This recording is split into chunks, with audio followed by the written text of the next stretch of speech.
Let's break it down. I'm sure a lot of people out there also want to know a whole lot of things, and I know you have a lot of information. So, you ready?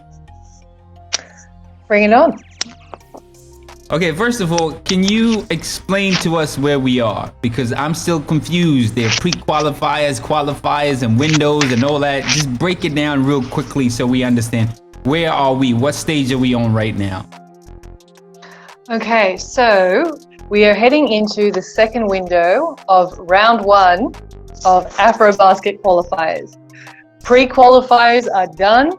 We have our 20 teams heading into qualifiers. For those who don't know, the first window for qualifiers was back in February.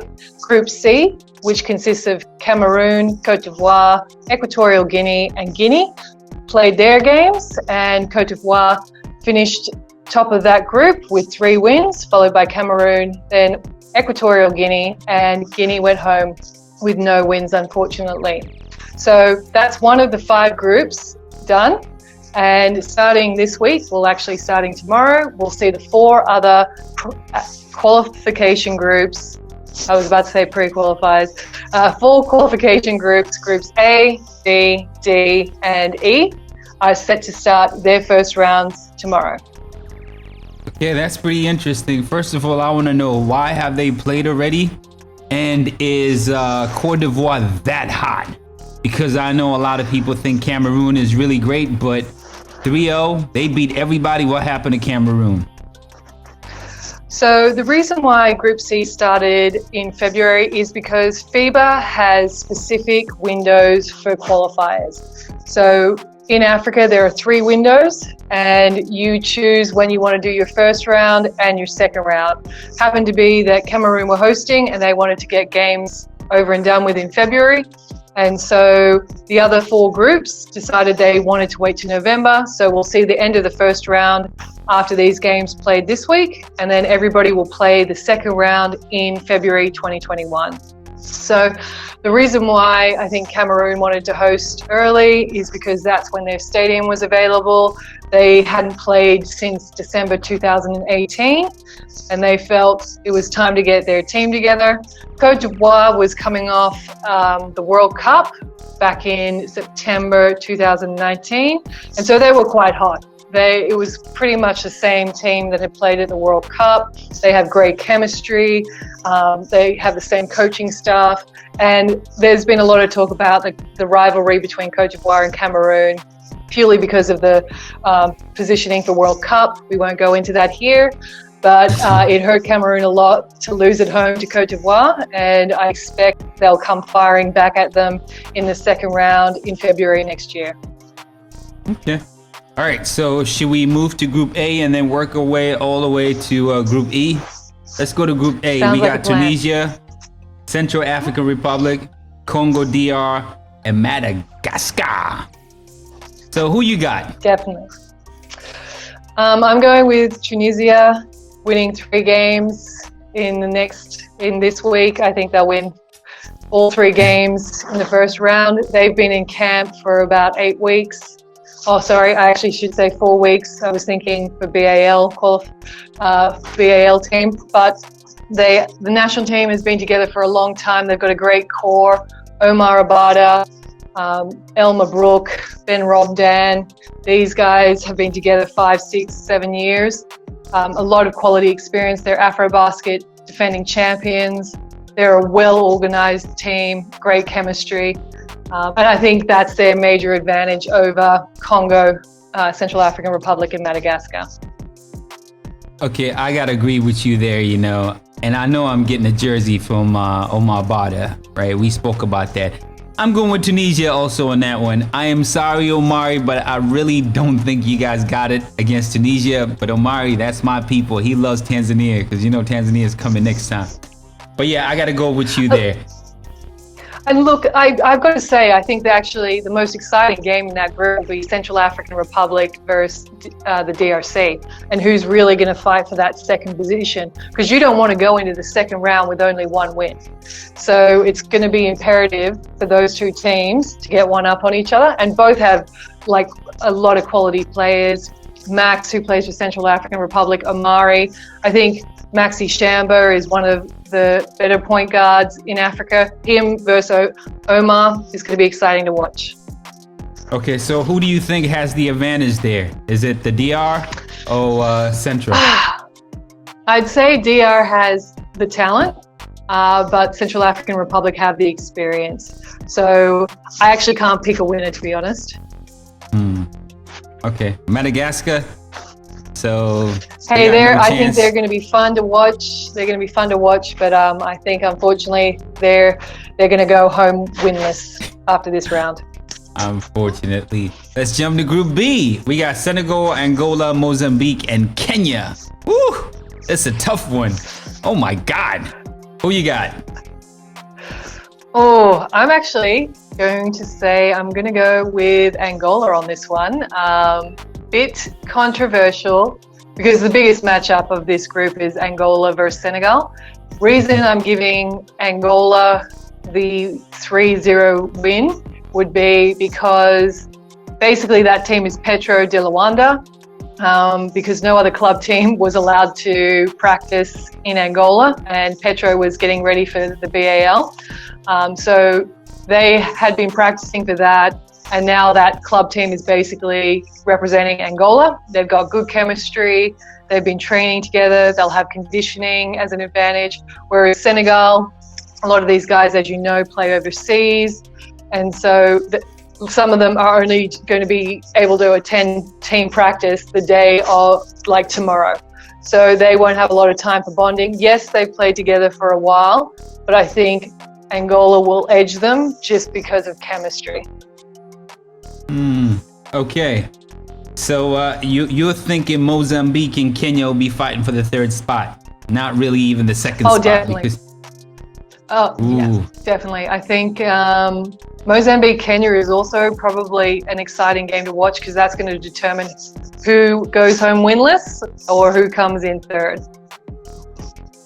And let me ask you something. Nobody gets to go home during this window, right? Correct. So all 4 teams are safe until the end of the second round, and then someone's got to go home. Okay, and who are we looking to players to watch? See, I got so excited. I got so excited. Which players to watch? Okay, so I would say for Angola, it's the usual 3 of Carlos Moraes, Lino Paulo, and Olimpio Cipriano. I've got to check if Cipriano's there, but obviously he's a household name, one of the best scorers ever to play on the continent. They've all played about 7 or 8 Afrobaskets, so you can't say that they don't have experience, that's for sure. In terms of Senegal, you're looking at Maurice Ndao and Youssou Ndoye. Both these players have NBA experience and now play in the top leagues in Europe. Both played in the World Cup last year and led Senegal during that tournament. So I expect the same performance for them in qualifiers. In terms of Mozambique, the Novella twins are always exciting to watch. Pio Matis is another great point guard. They've also got a new younger player who played in World Cup qualifiers back in 2017, 2018, Kendall Manuel, who is an American Mozambican. He can score. So if you want to watch a scorer, you can rely on him. They've got a great young center, Hilton Ubesi. Everybody knows who he is. He's been coming up. He's an undersized center, but he's got some finesse. In terms of Kenya, these guys are new on the scene. Griffin, yeah, for sure. I was just about to say, point guard. He's really experienced. He's not easily rattled. I expect him to show great leadership. Tyler also is another guy. He's playing in Denmark. He led them in Afrocan last year. He can score. He can defend. He's really versatile. The team performance will be based on how well he plays. He's kind of the measurement for them. So those 2 guys I'm excited to see play. Ariel Okal is a stretch four for them. He does a lot for African basketball, especially off the court. I hope he has a good tournament as well. Cool. All right, so shall we jump to Group D, where we got Nigeria, Mali, Rwanda, and South Sudan. Whew. It's an interesting one right here. Who you got? Favorites are obviously Nigeria. So I'd be shocked if they didn't go 3-0. I hope they didn't go 3-0, but the coach in me knows that's going 3-0. So, and then I think the real battle is going to be between Rwanda, Mali, and South Sudan. I think I would love to see Rwanda go up and get at least 2 wins playing at home. They've got some great fans who, although can't be in attendance, there's a great buzz around this tournament.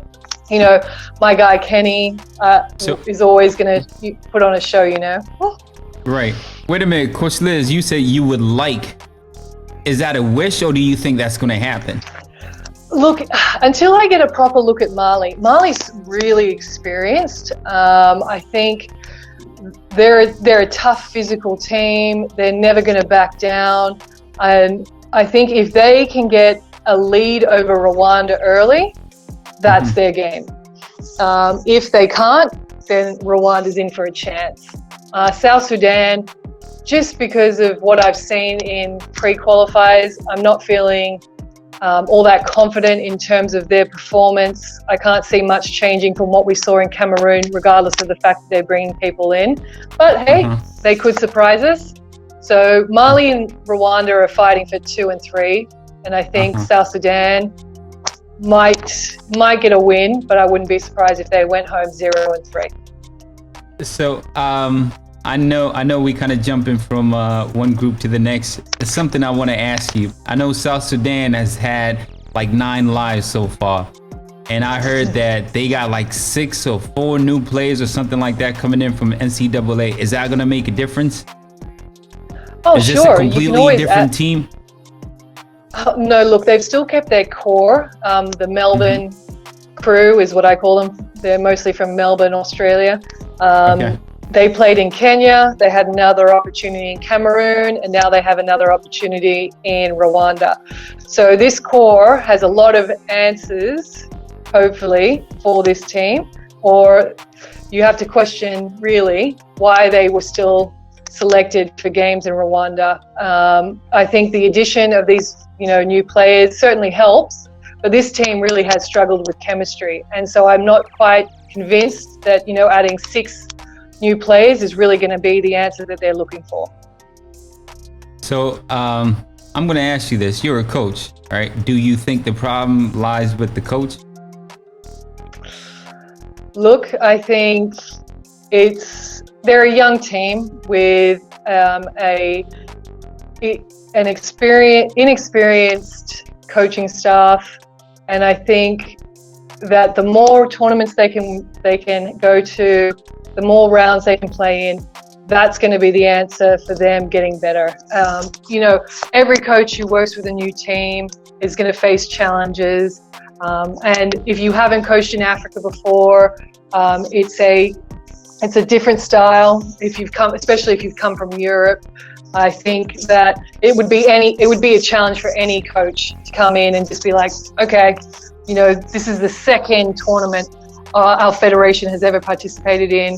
It's going to be a lot of growing pains, and hopefully I think the coaching staff have learned from what they saw in Kenya and Cameroon and can kind of come up with a better game plan in Rwanda. I am thinking this team is bound to eventually erupt.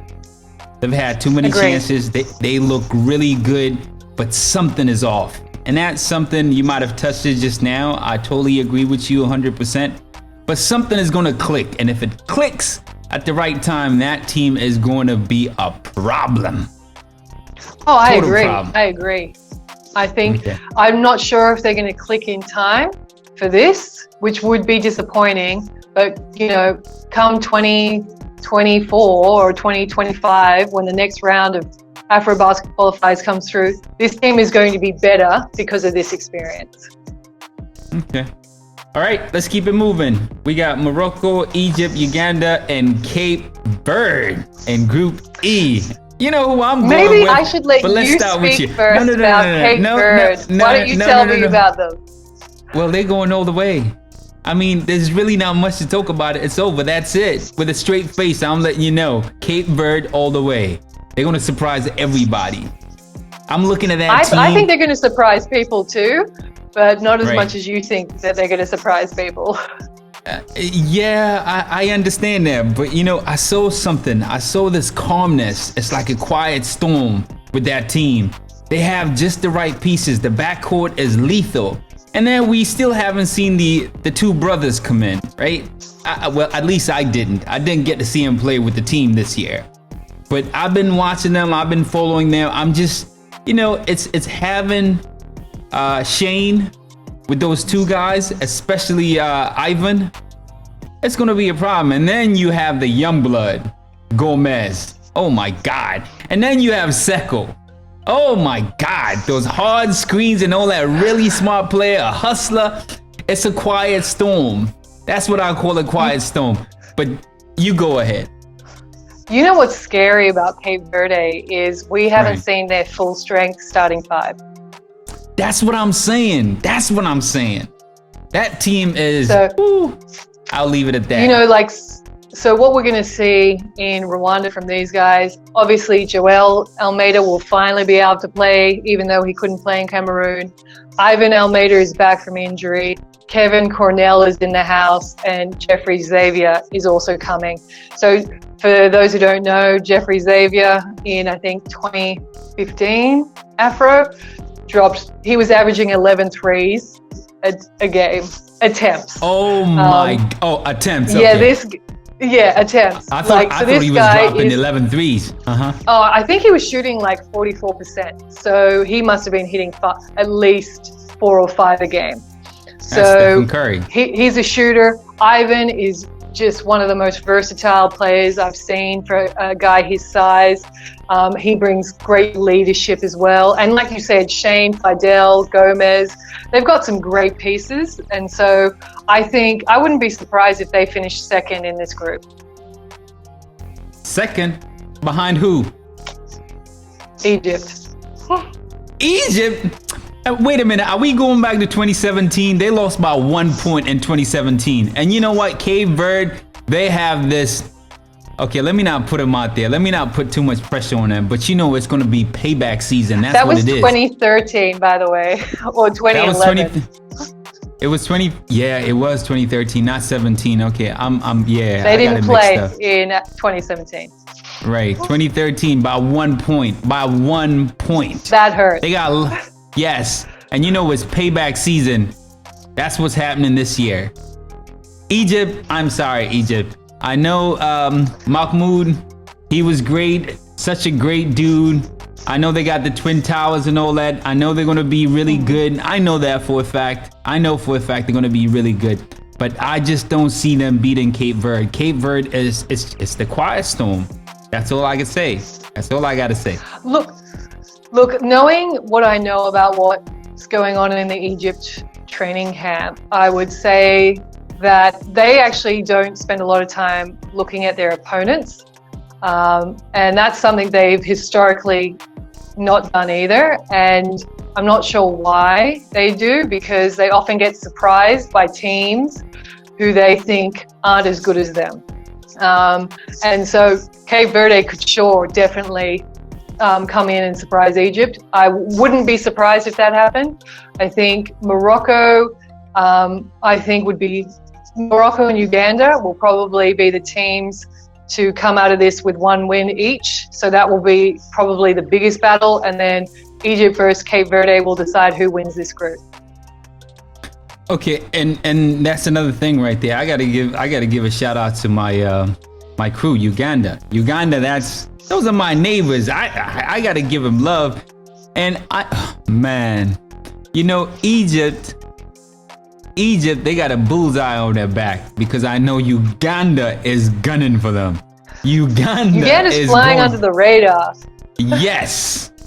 Egypt, they got a bullseye on their back. If they're not careful, things are going to be really ugly for them if they're not careful. And Egypt's a team that I would say doesn't have a lot of backbone. If they're down, if you throw the first punch and they go down, they rarely come back. So my advice for Morocco, Uganda, Cape Verde, go out and hit them hard in that first quarter. Great. Okay. Well, pretty much those are all the groups now, all the way to Group E. And games begin on Wednesday, correct? Yep. First game is Senegal versus Kenya, and then followed by Angola, Mozambique. Okay, cool. Well, thank you so much. I'm excited. I am super excited. Can't wait for this week. It goes for what? For like a week, right? So game starts tomorrow, which is Wednesday, and they finish on Sunday, which I believe is the 29th. So window is usually only a week, but because our groups are smaller in Africa, they actually should only be from Friday through to Sunday. But because we've got Rwanda hosting several groups, it's now Wednesday to Sunday. Okay, cool. All right, sounds good. Well, thank you so much, Coach Liz. I'm sure this is going to update a lot of people, or put a lot of people in the know, because I didn't know what was going on. I really appreciate it. Anything else you want to let them know? Just have fun, enjoy, and if you got any questions, send them our way. Cool. All right, Coach Liz, thank you so much. Ciao.